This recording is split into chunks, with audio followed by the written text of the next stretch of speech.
Assalamualaikum warahmatullahi wabarakatuh. Waalaikumsalam warahmatullahi wabarakatuh. Buya, saya mau bertanya, jika ada air di ember yang ukurannya bukan 2 kola, lalu terkena cipratan bekas wudhu, apakah air itu menjadi mustakmal? Baik. Nah, kalau memang air itu menjadi mustakmal, apakah air di ember yang tidak 2 kola itu harus dibuang?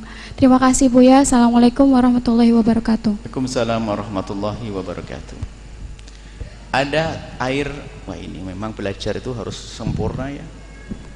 Air itu ada yang pertama air suci dan mensucikan, boleh dipakai wudhu. Air yang turun dari langit, yang keluar dari bumi, semua itu suci dan mensucikan. Yang kedua air suci tapi tidak mensucikan. Air suci yang tidak mensucikan ada 2, yaitu yang pertama adalah air yang semula suci dan mensucikan, cuman sudah dipakai untuk bersuci, namanya air mustakmal. Buya janji juga, insya Allah Buya jelentrehkan, sering orang salah ini. Memang Buya langsung kemarin bab mandi besar, ini memang airnya belum kita bahas, biar seni lah dikit, karena mandi besar kan hampir setiap saat kita terjadi itu, kadang-kadang salah di situ. Kalau air insya Allah aman lah, air banyak. Yang kedua tadi air suci namun tidak bisa mensucikan. Yang pertama air suci yang sudah dipakai, namanya air mustakmal. Jangan salah paham, santri ngantuan menganggap air mustakmal itu adalah air sedikit yang kesentuh tangan. Mustakmal katanya. Oh bukan, ini enggak mustakmal. Air mustakmal adalah air sedikit yang sudah dipakai untuk membasuh yang wajib. Jadi kisah air mustakmal, kalau anda membasuh wajah, basuhan yang pertama yang menetes inilah mustakmal. Tapi kalau air ini bukan mustakmal nih, mustakmal, wong saya tidak wudhu. Mustakmal kan sudah dipakai untuk wudhu. Jadi sering orang salah paham.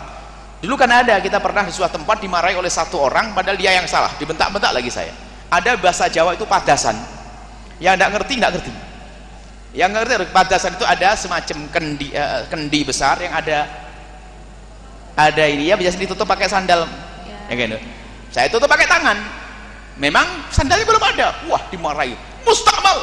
Mustakmal bagaimana? Cuma nutup saja kok mustakmal? Goblok kau. Ya tahu yang goblok siapa ini.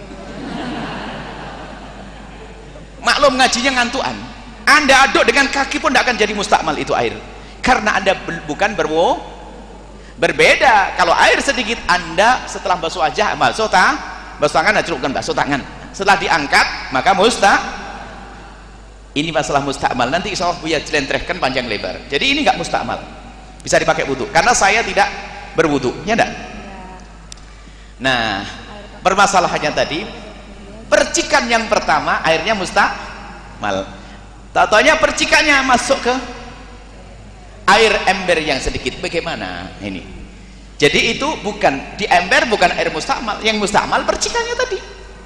Di ember tidak disebut air mustakmal, akan tapi mungkin sekali menjadi air yang suci namun tidak mensucikan, jenis kedua. Air mustakmal selesai ya. Air yang suci namun tidak mensucikan, jenis kedua adalah air yang suci bercampur dengan sesuatu yang suci tapi bukan air yang mensucikan. Contoh, air ini bisa dipakai wudhu? Boleh. Kemudian anda kasih kopi pure, air kok suci atau tidak? Tapi tidak anda kasih sirup, nggak bisa. Anda kasih teh, suci atau tidak? Suci namun tidak mensucikan. Nah, pembahasannya di sini adalah air yang semula suci dan mensucikan ini, kalau kemasukan sesuatu akan berubah menjadi air suci tapi tidak mensucikan, dengan catatan perubahannya itu parah. Memang kalau belum waktunya agak bikin bingung, ada rentetannya sebenarnya. Perubahannya itu parah, perubahan benar-benar berubah parah. Maksudnya perubahan parah itu bagaimana? Perubahan parah itu artinya kalau ada orang baru suruh lihat pasti langsung tahu apa yang menjadikan berubah. Tapi kalau hanya saya kasih mungkin satu bahasa Jawa sak jumput atau seujung kopi, langsung keruh kan? Keruh. Cuman kalau dicari orang baru, kalau saya tahu saya yang nyampur kok. Anda ibu, bu tolong dilihat air apa ini, kok warnanya kayak kopi, kayak teh, apa ya? Dicium nggak ketemu, dirasain nggak ketemu, maka belum berubah. Biarpun warnanya sudah berubah, karena orang yang baru tidak bisa mengenali perubahannya karena apa. Ini maksudnya. Jadi jangan setiap air, misalnya di kamar mandi airnya suci mensucikan, kemudian kemasukan sabun. Pernah ya, kalau zaman dulu kan baknya bukan pakai keran, itu bak, kemasukan sabun langsung keruh kan? Bisa dipakai wudu atau tidak? Tidak bisa dipakai wudu kalau perubahannya parah sekali. Lah bagaimana agar kita tahu perubahan parah? Ambil ibu satu bak, satu toples, Anda bawa ke sini, suruh nanya, bu, mbak, dek, ini berubah karena apa? Nggak tahu apa ya, dicari nggak ketemu, berarti masih suci dan mensucikan. Kalau langsung sabun, nggak boleh dipakai wudu. Nah, saya akan masuk ke yang dipertanyakan. Baik, percikannya tadi adalah air mustakmal, artinya yang mercik tadi sama hukumnya dengan air degan,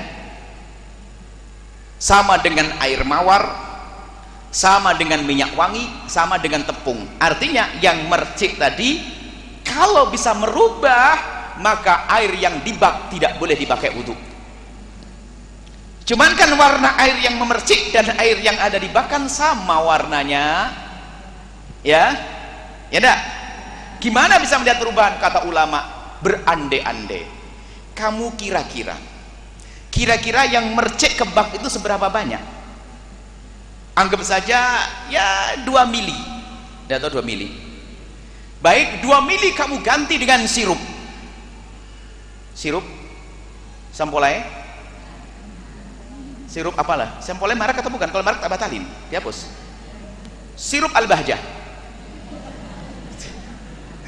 Baik, setelah 1 mili Anda masukkan ke bak, kau ternyata merubah, berarti bak tersebut nggak boleh dipakai wudhu lagi.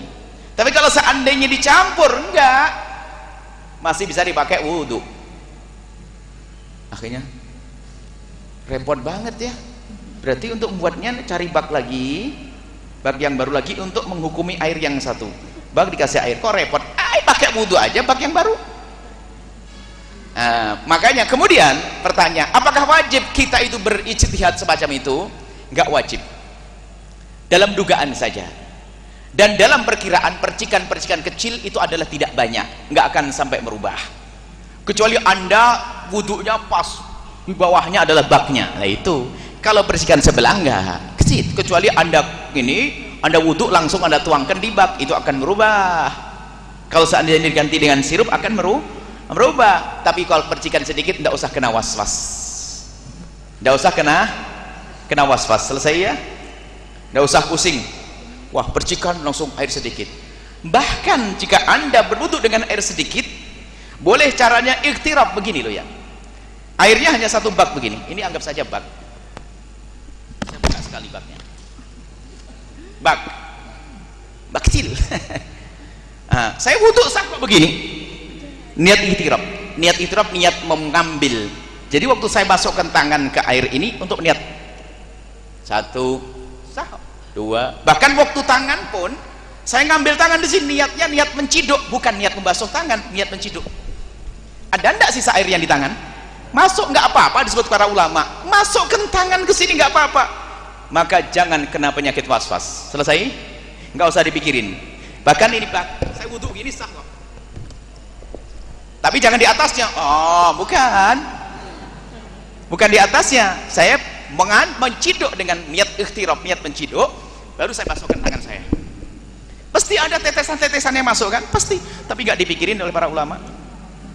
Jangan dibikin susah urusan ibadah semacam ini saja insya Allah. Jadi nggak apa-apa, jangan dipikirin, percikan-percikan sedikit nggak terlalu berarti, tetap suci dan mensucikan. Anda boleh wudu dengan itu dan jangan kena penyakit was-was. Anda baca agar paham bab ikhtiraf.